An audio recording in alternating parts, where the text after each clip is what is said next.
everyone, welcome in today's class. So in today's class we are going to discuss the topic body movements.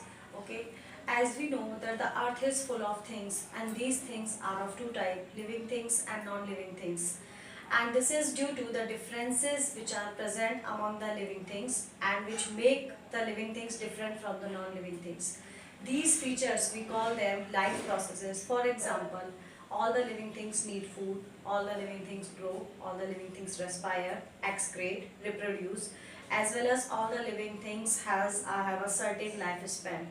So one more important feature which is shown by the living things that we call them movement. Okay, this movement is actually changing of position of the organism from one place to another and changing of the position of their body parts. Okay, when the movement is done from one place to another, that we call them locomotion, and all the living things show the locomotion just because of in the organism obtain food so the organism move from one place to another in search of food. Okay, sometimes they move from one place to another in search of a safe shelter.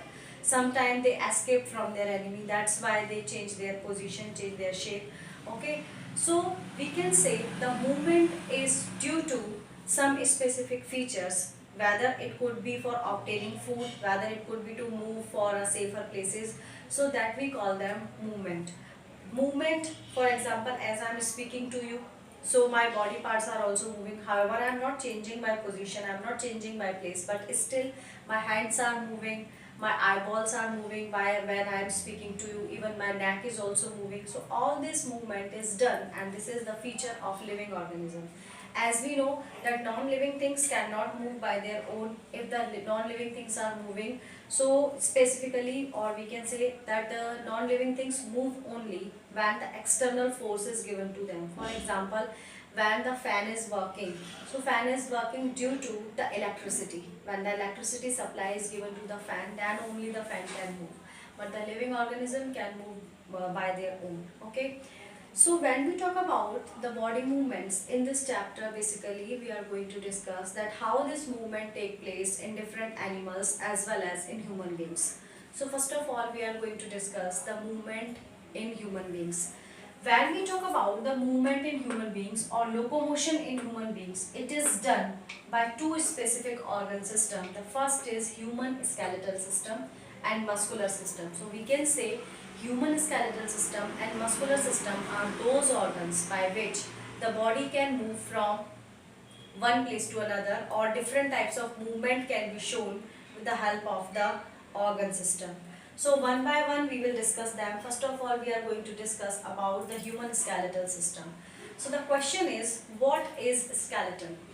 So a bony framework of the body in which number of bones are working together, number of bones are joined together. So this combination of bones, the set of the bones, that we call them human skeletal system. And as we know that there are 206 bones present in adult human beings. However, in just born baby, the number of bones are just more than 300.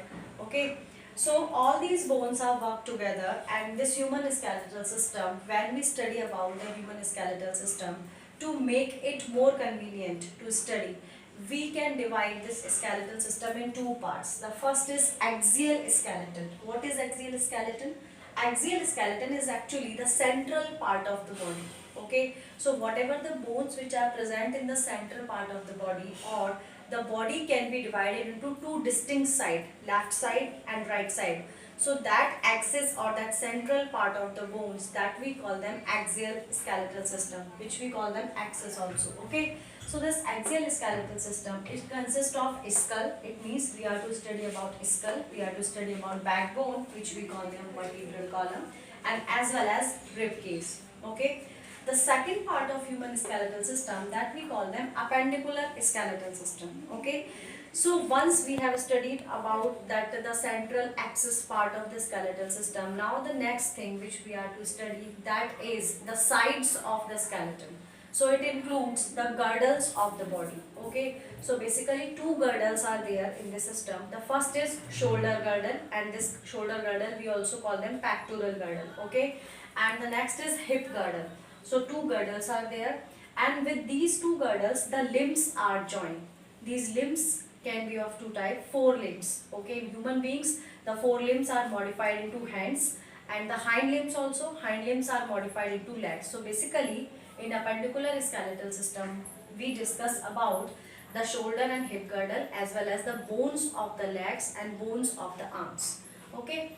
Now, before studying in detail, first of all, we are to discuss about that how many components take part or how many parts are there of the skeletal system, or what is the composition of human skeletal system. So first is that we call them bones, as the bones are made up of specified or specific tissues, which we call them bony tissues, which are just hollow from inside. Okay, and these are porous from inside, and these bony tissues are made up of calcium and phosphorus. And when we talk about the bones, so bones are actually the combination of flexibility and stiffness.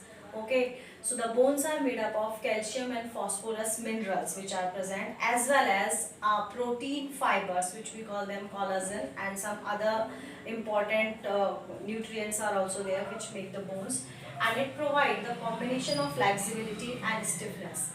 The next is cartilage. What are cartilage? Cartilages are the flexible part of the skeletal system. Okay, and this flexible part which give the support to the body, and it connects the bone together. It means the bones are connected with the help of cartilage. Even when the two bones are connected together, in between the bones the layer of cartilage is there which reduce the friction. So it reduces the chances of wear and tear of the bones, as these are the joints. So the joints contain that a layer of the cartilage. So that is the flexible part of the bone which provide the support to the body, and it connect the bone together. The next part of the skeletal system, that we call them collagen. What is collagen? Collagen is a kind of protein fibers actually. Okay, and we can say that the bones are made up of collagen fibers, and specifically those babies which are just born or newly born babies, their skeletal system or their bones are made up of basically collagen. The next thing, that we call them ligaments. What are ligaments? Ligaments are present in the form of cords and sheets. Okay, these are just in the form of cord and sheet which hold the internal organ at their specific position. For example, when we show the movement, when we run, for example, when we do any physical exercise or any physical work, so when we show the movement, intense movement, so in these movement our internal organs do not dislocate, they always remain at their position, just because of these are the organs are holding with the help of ligaments. Okay, so these ligaments are also present in the bones and muscles, and which make the bones stable at their positions. So these are the composition, or these are the few things which are present in the skeletal system. In the next class we will study about the details of skull, backbone, rib cage, as well as we will study about the appendicular skeletal system. Okay, thank you.